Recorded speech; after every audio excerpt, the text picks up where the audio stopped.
On fait des fautes, mais on se soigne. Tous les jours, un comprimé audio effervescent pour améliorer son français. Comprimé numéro 20. Les pronoms en, en et i, y à la seconde personne du singulier de l'impératif des verbes en er, correctement tu ajouteras. Ça mange pas de pain de le rappeler, on est là pour ça. Autant faire une rapide révision générale de ce qu'est l'impératif avant d'aborder le sujet du comprimé. Alors, à l'impératif, le pronom n'est pas exprimé, c'est donc la terminaison du verbe qui indique à qui on s'adresse. Soit tu, c'est-à-dire la deuxième personne du singulier, soit nous, première personne du pluriel, soit vous, deuxième personne du pluriel. Dans presque tous les cas, l'impératif se forme sur le présent de l'indicatif. Exemple, bois, cours, prends, mange. Exception à cette règle, les verbes avoir, être, savoir et vouloir, qui se conjuguent comme au présent du subjonctif. Exemple, aie la foi, A-I-E, sache que je n'y crois pas, sois fort. Pour ce qui est des terminaisons, à la première et seconde personne du pluriel, tous les verbes se terminent comme au présent de l'indicatif. Exemple, buvons avant de partir, courez vers la sortie. Exception, les 4 verbes déjà mentionnés, avoir, être, savoir et vouloir, qui s'écrivent comme au présent du subjonctif.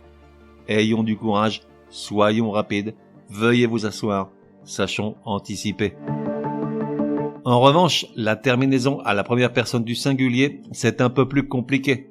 À l'impératif, les verbes s'écrivent tous comme à l'indicatif présent, sauf 2 groupes d'exceptions. D'une part, les verbes en ER, qui perdent le S. À l'indicatif, on a tu manges avec un S, mais à l'impératif, on a mange sans S. Tu chantes avec un S, chante sans S. Tu vas avec un S, mais va sans S.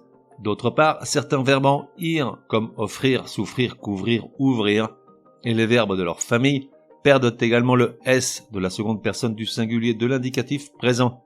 Exemple, à l'indicatif présent, on a tu ouvres avec un S, mais à l'impératif, ça fait ouvre sans S. Tu souffres avec un S, mais souffre sans S. Et donc, venons-en à l'ajout des pronoms en, en et i, y, avec les verbes en er.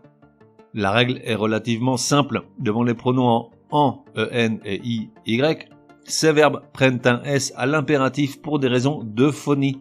En gros, pour que ce soit plus joli à l'oreille.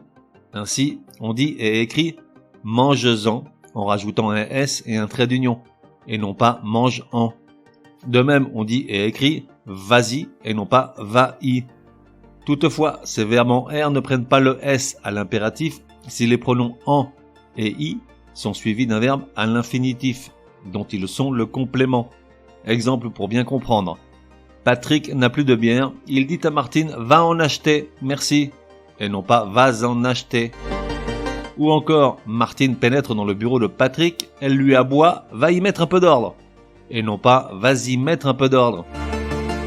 Exception dans l'exception, le verbe laisser, c'est le seul qui prend un S lorsque en est suivi d'un infinitif. Exemple, devant la station de gonflage des pneus, Patrick dit à Martine « tu as mis trop d'air dans celle-ci, laisse-en s'écouler un peu ». Résumé du comprimé numéro 20.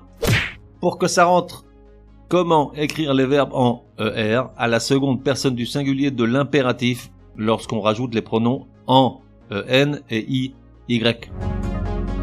On rajoute un S tout bêtement pour que ça fasse plus joli. Et ça a un nom, l'euphonie. Ainsi, on écrit « parle-en » au lieu de « parle-en ». « Amène-y ta voiture » au lieu de « amène-y ». En revanche, cette règle de l'ajout d'un S ne s'applique pas si les pronoms « en » et « y » sont suivis d'un infinitif dont ils sont le complément. Exemple « va en acheter » ou « va y mettre de l'ordre ». Exception dans l'exception, le verbe « laisser » garde le S même dans ce cas-là.